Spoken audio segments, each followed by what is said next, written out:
शिवसेनेला मोठं यश आलेलं पाहायला मिळतंय. कल्याण असेल, ठाणे असेल, मोठ्या प्रमाणात बिनविरोध जे आहेत ते नगरसेवक निवडून आलेले आहेत. सर, ठाण्यामध्ये खातं खोललेलं आहे आणि या खातं खोलल्यानंतर लाडक्या बहिणींचा दबदबा मोठ्या प्रमाणात आहे. 7 बिनविरोध आले, त्यापैकी 6 महिला आहेत. हा, मी सगळ्यात आधी ठाण्यातल्या मतदारांचं मनापासून अभिनंदन करतो. म्हणजे निवडणूक लढायच्या अगोदरच 7 शिवसेनेचे नगरसेवक बिनविरोध निवडून आले.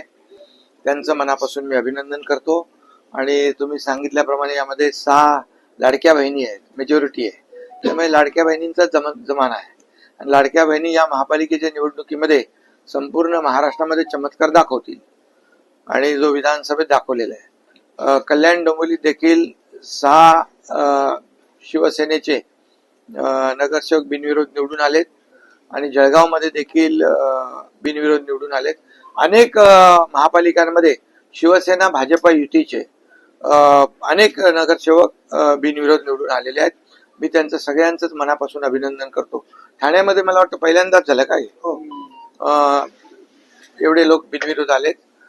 ठाणेकरांनी एक प्रकारे एक काय म्हणतो त्याला श्री गणेशा केलेला आहे. विजयाची सुरुवात ठाण्याने केलेली आहे आणि म्हणून ठाणे महापालिकेवर महायुतीचा भगवा जो धर्मवीर आनंद साहेबांनी फडकवलेला आहे तो महायुतीचा भगवा येत्या 15 तारखेला फडकणार यामध्ये कुठलीही शंका बाळगण्याचं कारण नाही आणि त्यामुळे त्याचीही नांदी आहे. आज 7 नगरसेवक बिनविरोध तर आलेलेच आहेत. 16 तारखेचं चित्र कसं असेल? 16 तारखेला मी सांगितलं ना की यामध्ये 100+ शिवसेना भाजप युतीचे नगरसेवक ठाण्यामध्ये निवडून येतील आणि पूर्ण या ठिकाणी क्लिअर मेजॉरिटी, थम्पिंग मेजॉरिटी ठाण्यामध्ये शिवसेना भाजप युतीला मिळेल. कारण ठाणे हा महायुतीचा बालेकिल्ला आहे. धर्मवीर आनंद साहेबांनी या ठाण्यावर प्रचंड प्रेम केलं. ठाण्याच्या विकासामध्ये त्यांचा मोठा सिंहाचा वाटा आहे. हिंदू हृदय सम्राट बाळासाहेबांनी देखील ठाण्यावर प्रेम केलंय. त्यामुळे ठाणेकर आणि शिवसेना हे समीकरण गेल्या अनेक वर्षात आहे. केवळ ठाणे आणि कल्याण डोंबिवलीत देखील खासदार डॉक्टर श्रीकांत शिंदे यांची जी काही व्यूहरचना आहे त्या माध्यमातून देखील तिकडे बिनविरोध झाले. तिकडे भारतीय जनता पक्षाचे देखील बिनविरोध झाले. अनेक ठिकाणी हे बिनविरोध नगरसेवकांची संख्या मोठी आहे. कल्याण आणि काही लोक म्हणतात हे बिनविरोध हे काय नवीन फॉर्म हे. तर ज्या ठिकाणी विरोधी पक्षातल्या लोकांना विश्वास असतो, खात्री असते की या ठिकाणी महायुतीचा उमेदवार निवडून येणार, जिंकून येणार कामाच्या जोरावर, त्या ठिकाणी लोक इतर पक्षाचे माघार घेतात आणि बिनविरोध. त्यामुळे त्यांना त्याचं काम जे आहे आमच्या उमेदवाराचं हे काम तिथं बोलतं आणि कामामुळे त्याची कामाची पोचपावती अशा प्रकारच्या बिनविरोध येण्याने सिद्ध होते. सर, पराभवाच्या कुठेतरी या माघार घेत मला असं वाटतं. कारण पराभवाची भूमिका भीती वगैरे ठीक आहे, परंतु शेवटी जिंकण्याची खात्री असावी लागते, विश्वास असावा लागतो. आणि त्यामुळे महायुतीने जे केलेलं काम जे आहे हे सर्वश्रुत आहे. त्या वॉर्डामध्ये माहीत असतं कोण जिंकणार आहे, जनता कोणाच्या पाठीशी आहे.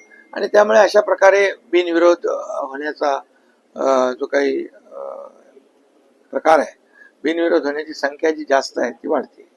अनेक ठिकाणी काँग्रेसने माघार घेतलेली दिसते आहे. काँग्रेसचा पूर्णपणे शिवसेनेला पाठिंबा कारण महाविकास आघाडीमध्ये फूट पडल्यानंतर काँग्रेस कुठेतरी महाविकास आघाडीवर नाराज होती आणि त्यामुळेच शिवसेनेला पाठिंबा देण्याच्या हिशोबाने त्यांनी माघार घेतली अशी चर्चा ठाण्यामध्ये सुरू. आता कोण कोणाला पाठिंबा देईल ते तर ते निवडणुकीत कळेल ना. पण आम्ही महायुती म्हणून तुम्हाला मी सांगितलं ठाण्यामध्ये 100+ जागा आम्ही जिंकणार. ठाकरे एक महत्वाचं म्हणजे आता तरी इथे बऱ्यापैकी नगरसेवक निवडून आलेले. मुंबईमध्ये देखील किंवा इतर महानगरपालिकांमध्ये देखील असं चित्र दिसून येत आहे. तिकडच्या ठिकाणचा प्रचार किंवा तुम्ही कसं कारण की उद्यापासून खऱ्या अर्थाने प्रचाराला सुरुवात होणार आहे. गेल्या वेळी आपण पाहिलं तुम्ही एका दिवसाला 3-3, 4-4 सभा केलेल्या होत्या. आता प्रचाराचं शेड्यूल किंवा कसं असतं? उद्या महायुतीची पहिली सभा आहे मुंबईमध्ये आणि प्रचाराचा नारळ फुटेल आणि तिथून सुरुवात होईल. संपूर्ण मुंबईमध्ये महाराष्ट्रामध्ये प्रचाराची रणधुमाळी होईल. आणि मी तर मला एवढा विश्वास आहे की जे आम्ही 2.5 वर्ष माझं मुख्यमंत्री पद आणि आता देवेंद्रजी 3.5 वर्षाचा जो काही काळ आहे त्यामध्ये केलेली जी कामं आहेत, महाराष्ट्राचा जो विकास आहे, लोकाभिमुख कल्याणकारी योजना ज्या आहेत, मुंबईचा विकास आहे, हे सगळं जे आहे हे लोकांच्या समोर, जनतेच्या समोर आहे. आणि त्यामुळे याची पोचपावती आम्हाला महायुतीला येणाऱ्या महापालिकांच्या निवडणुकामध्ये मिळेल. उद्धव ठाकरे यांनी मगाशी काही उमेदवारांना मार्गदर्शन केलं मुंबईतल्या, आणि त्यामध्ये त्यांनी पुन्हा एकदा सूर्याची पिसाळ असा उल्लेख केलेला आहे. त्याचबरोबर 2 गुजरातांच्या हातात आपल्याला मुंबई द्यायची नाहीये, त्यामुळे आपण या ठिकाणी पूर्णतः आपला जोर लावा, अशा प्रकारे त्यांनी वक्तव्य केले. 2 गुजरातांच्या हातात आपल्याला मुंबई द्यायची नाहीये. खरं म्हणजे हे अतिशय दुर्दैवी वक्तव्य आहे. आणि प्रधानमंत्री नरेंद्र मोदीजींच्या बद्दल अशा प्रकारचं वक्तव्य करणं हे निंदाजनक आहे. आणि हे फक्त आता भावनात्मक आहे, आवाहन करतायत. आणि बाळासाहेबांनी तर सर्व जातीपातीला एकत्र ठेवलं होतं, आणि हे हिंदुत्वामध्येच फूट पाडण्याचा प्रयत्न करतायत. आज या ठिकाणी गुजराती, मराठी असतील, हे सर्व हिंदू आहेत. मराठी कोण आहे? हिंदू आहे. गुजराती कोण आहे? हिंदू आहे. पण मला तर एवढंच सांगायचं आहे की यामध्ये अशा प्रकारचं भावनिक राजकारण करण्यापेक्षा विकासाचं राजकारण करा. एक तरी विकासाचं काम तुम्ही दाखवा. मुंबई मराठी माणसापासून तोडणार, मुंबई महाराष्ट्रापासून तोडणार, हे गेल्या अनेक वर्षाची घिसीपिटी आम्ही कॅसेट ऐकतोय.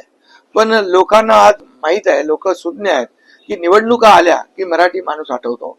मी आपल्याला एवढंच सांगतो की मराठी माणसासाठी तुम्ही काय केलं? मराठी माणूस मुंबई बाहेर फेकला गेला, याचं कारण काय? गुजराती, मारवाडी यांच्याबद्दल जे बोलतात त्यांचे पैसे तुम्हाला चालतात, त्यांचं कॉन्ट्रॅक्ट तुम्हाला चालतं. मराठी एकतरी कॉन्ट्रॅक्टर कधी भेटला तुम्हाला? दिसला? मग तुम्हाला त्यांचं धन, पैसे सगळं चालतात. आणि मग अशा प्रकारची जी काही दरी निर्माण करण्याचा प्रयत्न, प्रधानमंत्री मोदीजींवर टीका करण्याचा प्रयत्न, मोदीजींनी ते भरभरून मुंबईला दिला. आज ग्लोबल मुंबईला फिनटेक हब करण्याचा जो काही त्यांचा प्रयत्न सुरू आहे. कालच नाशिक, अक्कलकोट, सोलापूर 6 पदरी ग्रीनफील्ड रोड जो आहे, गेम चेंजर आपला समृद्धी सारखा, तो दिला. 10 लाख कोटी रुपये या महाराष्ट्राला दिले. आणि मुंबईला देखील, या मुंबईमध्ये जे, दिल्लीमध्ये जे काही जे कार्यक्रम आयोजित होतात ते म्हणजे मुंबईच्या दृष्टीने, मुंबईचं महत्व लक्षात घेऊन मोदीजींनी मुंबईत आयोजित केले. मुंबई भारताची राजधानी आहे आणि मुंबई मोठी झाल्याशिवाय राष्ट्र मोठं होणार नाही हे त्यांनी ओळखलंय. आणि त्यामुळे मुंबई जी आहे राजधानी आहे. मुंबई जगभरातले लोक येतात. काय मुंबईसाठी तुम्ही केलं? साधे एसटीपी तुम्ही बांधू शकले नाही. मी मुख्यमंत्री असताना एसटीपीचं काम सुरू झालं. मी मुख्यमंत्री असताना खड्डेमुक्त रस्त्याचं, कॉन्क्रीटचं रस्त्याचं काम चालू झालं. मेट्रोला तुम्ही स्टे दिला. काय केलं तुम्ही? तुम्ही एक तरी काम दाखवा.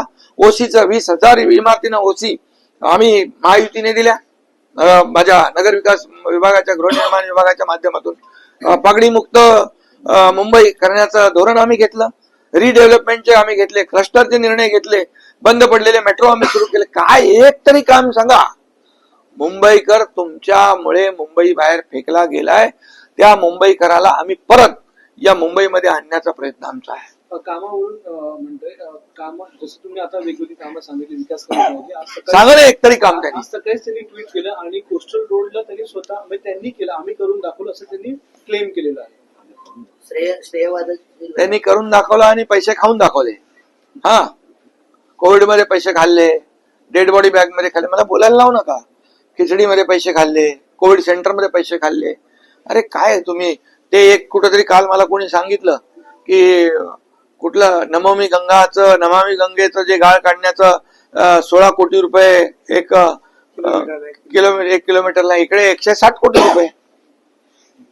आणि माझं एवढंच म्हणणं आहे की आता भावनिक तुम्हाला प्रचार, दर वेळेला भावनिक प्रचार. मराठी माणूस मुंबई, अरे मुंबई कुणाच्याही 7 पिढ्या खाली आल्या, जोपर्यंत चंद्र सूर्य आहे तोपर्यंत मुंबई महाराष्ट्रापासून वेगळी केली जाणार नाही. पण तेच पुन्हा परत बिंबवायचं आणि दिशाभूल करायची लोक सुज्ञ आहेत. मुंबईकर सुज्ञ आहे. त्यांना काम पाहिजे, खड्डेमुक्त प्रवास पाहिजे, प्रदूषण मुक्त प्रवास पाहिजे.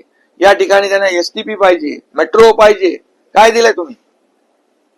आणि तिथं बोलू आम्ही जाहीरपणे नंतर. परंतु एकच आहे, ज्या बाळासाहेबांनी हिंदुहृदय सम्राट बाळासाहेबांनी मोदीजींच्या पाठीशी उभे राहिले, मोदीजी प्रधानमंत्री झाले, मोदीजींनी राम मंदिर बांधलं, मोदीजीने 370 कलम हटवलं आणि बाळासाहेबांचं स्वप्न साकार केलं. त्यांच्यावर चिखलफेक करताय. काय अधिकार आहे तुम्हाला? तुम्ही काय केलं ते तर सांगा. हे फक्त मोठ्या लोकांवर, प्रधानमंत्र्यांवर चिखलफेक केली, त्यांच्यावर आरोप केले की मग या ठिकाणी त्याची दखल तुम्ही घेता, म्हणून हे सगळं वक्तव्य आहे. परंतु जेवढी चिखलफेक प्रधानमंत्री मोदीजींवर हे करतील तेवढी जनता त्यांच्या सोबत त्यांना साथ देईल.